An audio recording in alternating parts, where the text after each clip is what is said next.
Sometimes the simplest questions are the hardest to answer. The other day I was in the Finance Committee where the government has asked parliamentarians to approve another $7 billion expenditure. They sent 10 government officials to tell us all of the wonderful things this $7 billion would do. I had a simple question. Where does the money come from? Silence blanketed the room. I sat quietly and patiently looking up at that Zoom screen to find out if a reassuring voice would answer an obvious and simple question. Of the 10 officials, we were told the majority were actually from the Finance Department. If any department should be able to tell you where the money comes from, you'd expect it to be finance. But silence continued to triumph, and the awkwardness thickened to the point that you could cut it with a knife. Finally, the chair tried to break in and encourage me to ask another question that might be easier for these 10 government officials to answer. I asked the chair then if he could tell us where the money comes from. He was likewise perplexed, sitting baffled in front of the committee, unaware of what to do, this being the chair of Canada's Parliamentary Finance Committee here in a G7 country. Now, of course, there are really only 4 places that money that passes through this House come from. 1, they can tax it. 2, they can borrow it. 3, they can print it. Or 4, God forbid, they can cut something else and reallocate the money. But none of those answers were forthcoming. Instead, a 5th novel explanation of the providence of this money came forward, finally, about 3 minutes into the long committee silence. And one official said this: the money is, quote, within the government's broader macroeconomic framework, and I cannot speak to that. Well, if $7 billion can appear magically from something called a government's broader macroeconomic framework, well, then everyone should have a macroeconomic framework.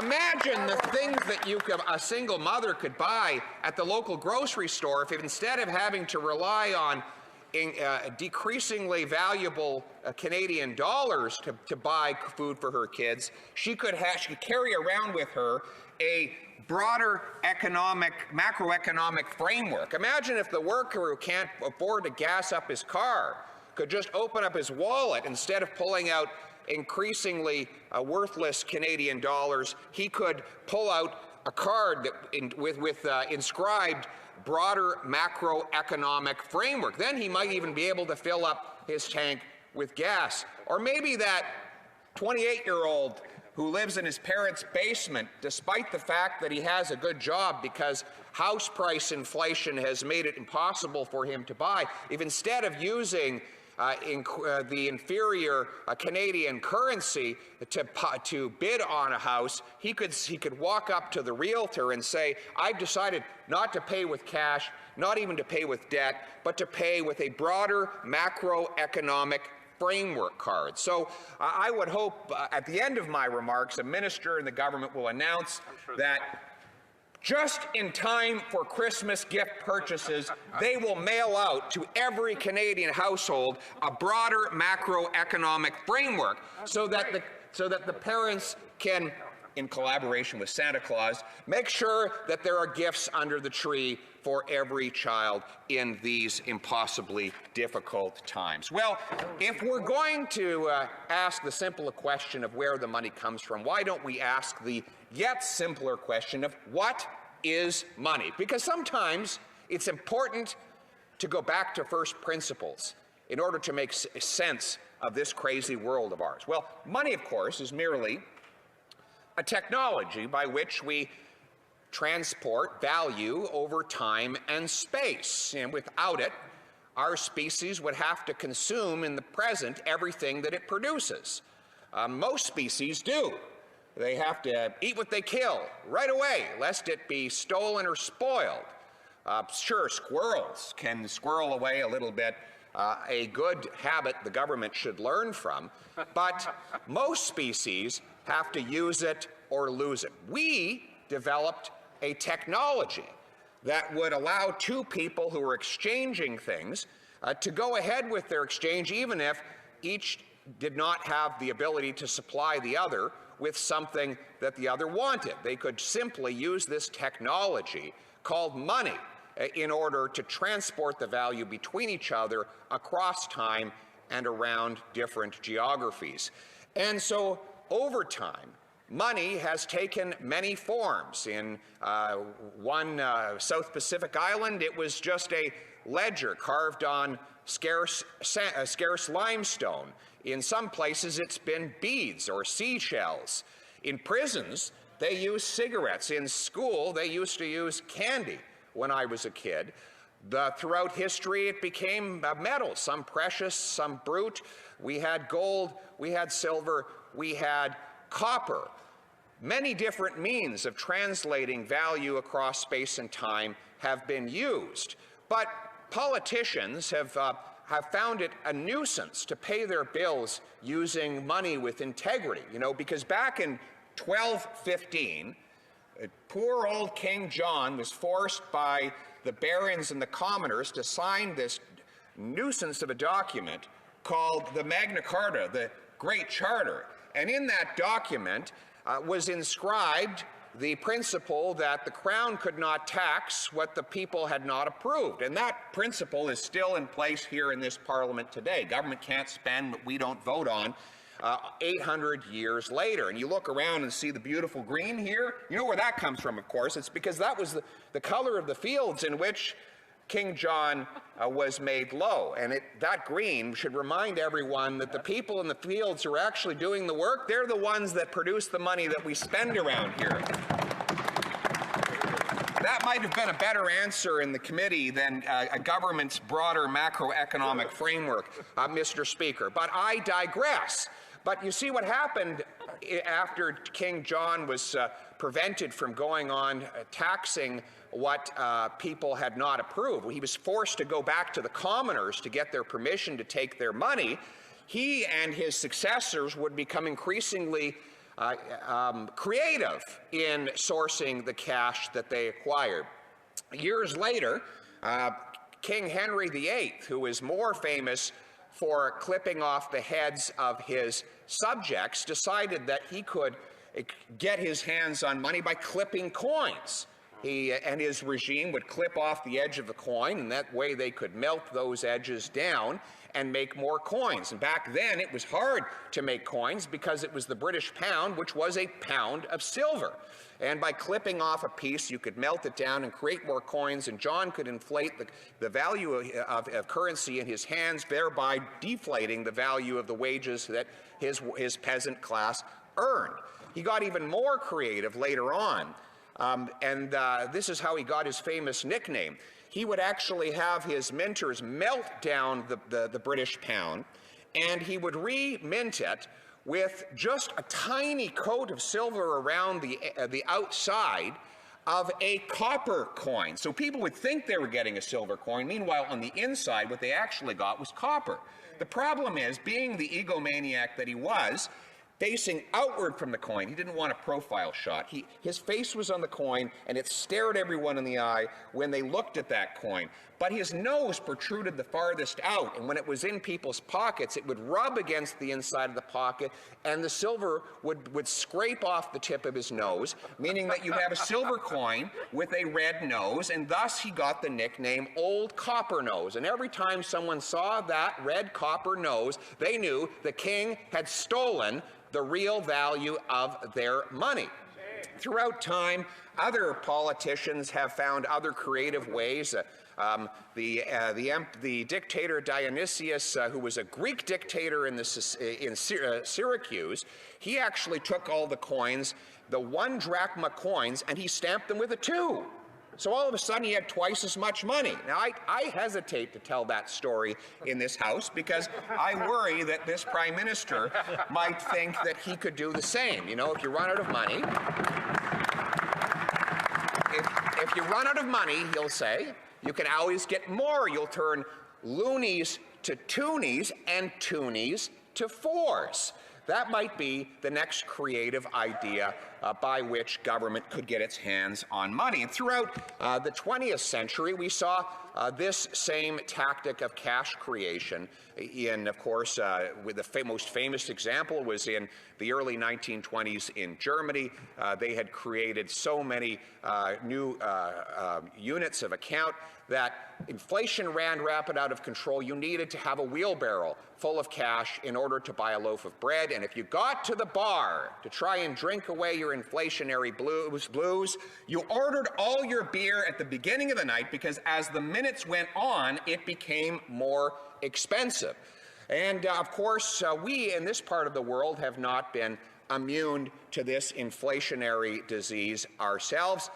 While in the post-war era, we inherited monstrous debts fighting the fascists, but governments had hard money from the end of the war until the early 70s. We basically operated on an American-led standard whereby you could, if you had a U.S. greenback, you could exchange it at a rate of $35 per ounce of gold. And in that period, of course, we had an enormous amount of prosperity.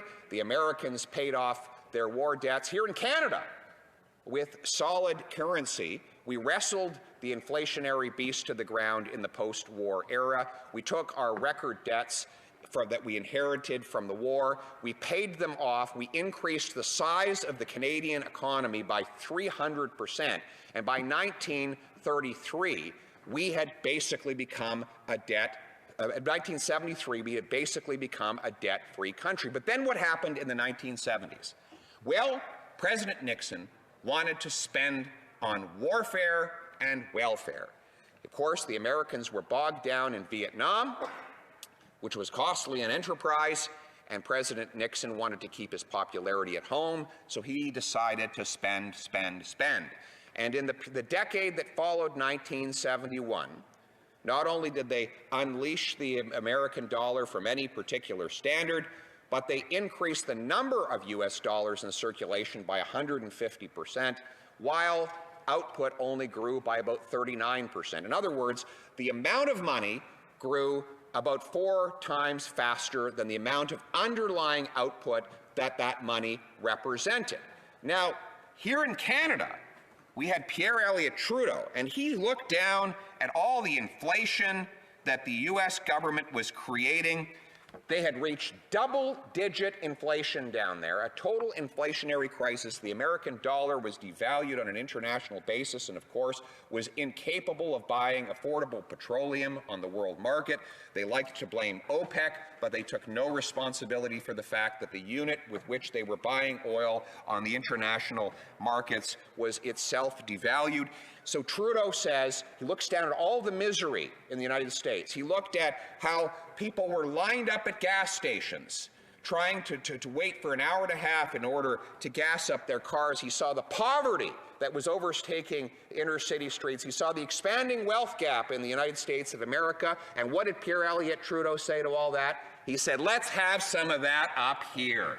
And so he started printing some money here in Canada and massively increased the money supply with which Canada, I just have the data right here, between 1971 and 1981, the money supply in Canada grew by over 200%, while GDP only grew in real terms by about 47%. So you can imagine, money is growing in supply at more than 4 times the rate as the economy is growing. So you have more dollars chasing fewer goods, and what do you get? Inflation. That's right. That is, we learned that, all of us, we learned that in grade school, but apparently some lessons need to be learned and relearned here in this House of Commons. And so what happened was inflation hit by the early 1980s.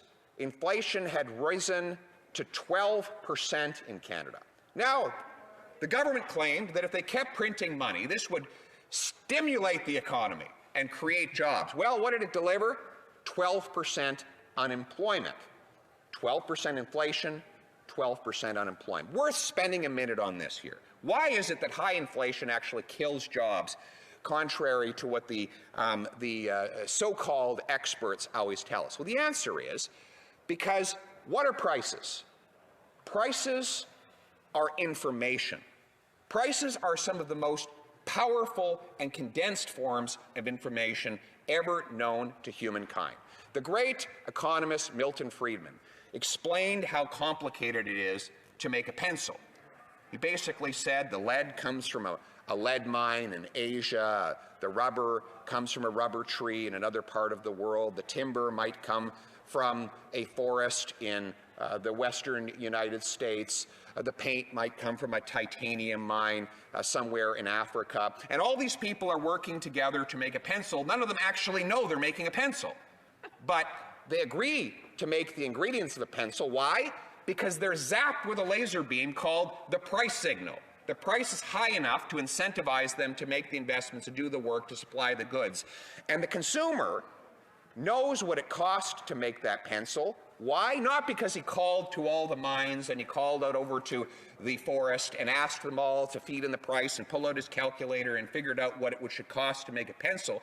No, because when he walked in to the store, there was a price, and that price basically zapped to him the cost of making the pencil, and the hundreds of people who had unknowingly conspired to make it communicated that information to the buyer just like that, and then he calculated in his mind that the pencil was worth more than the money he had to spend to get it, and therefore all of those laser beams led to that wonderful little transaction that brought him home a pencil. Here's the problem with inflation.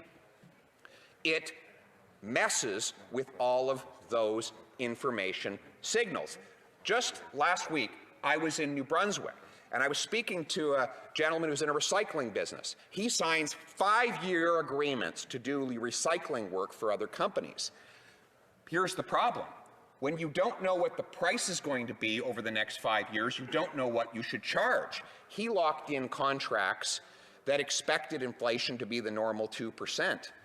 Now, we've got 5% inflation and potentially rising. What is the difference? Well, over a 5-year period, instead of having 10% total inflation, it will be closer to 25, or with compounded interest, 30%. So now he's getting actually 20% less in his 5th year than he actually thought he was going to get. So all of these information signals that tell that allow people to exchange work for wages, product for payment, and investment for interest are totally scrambled by inflation. The technology that is supposed to allow us to transport value through space and time is scrambled. It's like scrambling the hard drive on a computer. And all of these mixed signals mess with the ability of humans to exchange value with one another. And when that system breaks down, everything breaks down. That is why inflation has almost always led to social disorder.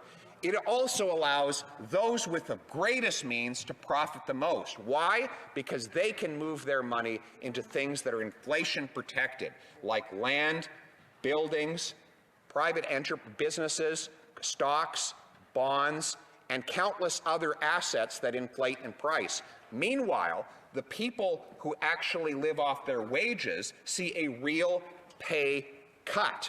Those people who are wealthy enough not only profit by watching their assets inflate in value, but the real value of the debts that they take on shrinks in inflation-adjusted terms. And so what happens? Those who have access to the financial system get vastly richer as their debts shrink in real value and their assets inflate, and those who do the work, the people in the fields for whom we painted these floors green, they watch the fruits of their labors withered away by this inflation.